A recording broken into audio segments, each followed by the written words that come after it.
ಇನ್ನೂ ಪ್ರಾರಂಭ ಆಗಿದೆ ಈಗ ಜಸ್ಟು. ಇನ್ನೂ ಭಾಳಷ್ಟು ಕಡೆ ಹೋಗಬೇಕಾಗಿದೆ.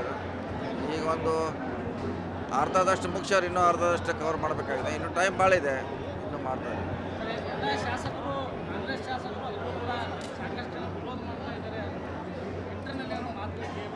ಹೆಂಗಾರೆ ಯಾರು ಎಲ್ಲಿ ಬೇಕಲ್ಲ, ಯಾರು ಮಾಡ್ತಾರೆ, ಯಾರು ಮಾಡೋದು ಬೇಕು. ಬರೀ ಹಂಗೆ ಇಂಟ್ರಲ್ಲ ಯಾರು ಮಾಡಿದ್ರು ಎಲ್ಲಿ ಮಾಡಿದ್ರು ಬೇಕಾಗ್ತದೆ, ಎಲ್ಲ ಸುಳ್ಳು.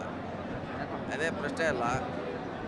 ಈಗ ಅವ್ರವ್ರ ಜವಾಬ್ದಾರಿ ಕೂಡ ನಮ್ಮದೇ ಅಷ್ಟಿದೆ, ಜವಾಬ್ದಾರಿ ಅವ್ರದ್ದು ಅಷ್ಟೇ ಇದೆ. ಯಾಕಂದ್ರೆ ಅವರು ವಿಧಾನಸಭೆ ವ್ಯಾಪ್ತಿ ಅವ್ರ ಅಂಡರ್ ಇರ್ತಂತ ಅವ್ರ ಜವಾಬ್ದಾರಿ.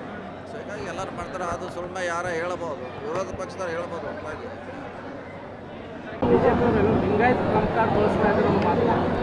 ಅದಾಗಲ್ಲ. ಮತ್ತು ಇವರೆಲ್ಲ ಲಿಂಗಾಯತಲ್ಲ, ಲಿಂಗಾಯತ ರಾಜು ಕಾಗೆ ಲಿಂಗಾಯತ್, ಪ್ರಕಾಶ್ ಹುಕ್ಕೇರಿ, ಸೌದಿ, ಸುಮಾರು ಕಾರ್ಯಕರ್ತರು. ಅದಾಗೋಲ್ಲ. ಡಿವೈಡು ಪಾರ್ಟಿ ಆಧಾರ ಮ್ಯಾಗ ಆಗ್ತೈತಿ, ಜಾತಿ ಧರ್ಮದ ಆಧಾರ ಮ್ಯಾಗ, ಪಾರ್ಟಿ ಮ್ಯಾಗ.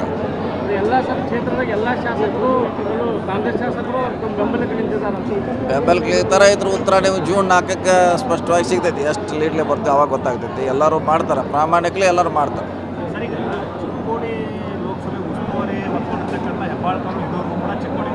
ಹಾಂ, ಹೌದು ಹೌದು ಹೌದು. ಅವ್ರಿಗೂ ಜವಾಬ್ದಾರಿ ಇದೆ, ಅವ್ರು ಮಾಡ್ಬೇಕು. ನಮ್ಗೆ ಅದು ಸೆಟ್ ಮಾಡ್ಬೇಕು ಫಸ್ಟ್ ಒಂದು ರೌಂಡು.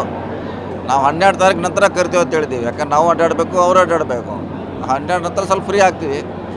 ನಾವು ಈಗಾಗಲೇ ಆ ಕಡೆ ಮುಗಿಸಿ ಬಂದಿದ್ದೀವಿ, ಮತ್ತೆ ಹೋಗ್ತೀವಿ. ಅವ್ರು 12 ನಂತರ ಬರ್ತಾರೆ.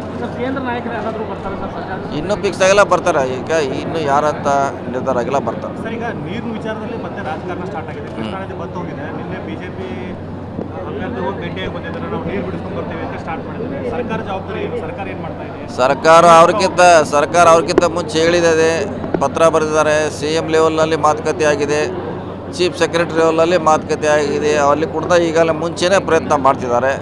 ಪ್ರಕಾಶ್ ಹುಕ್ಕೇರಿ ಅವರು, ಸೌದಿ ಅವರು ಈಗಾಗಲೇ ಹೇಳಿದ್ದಾರೆ.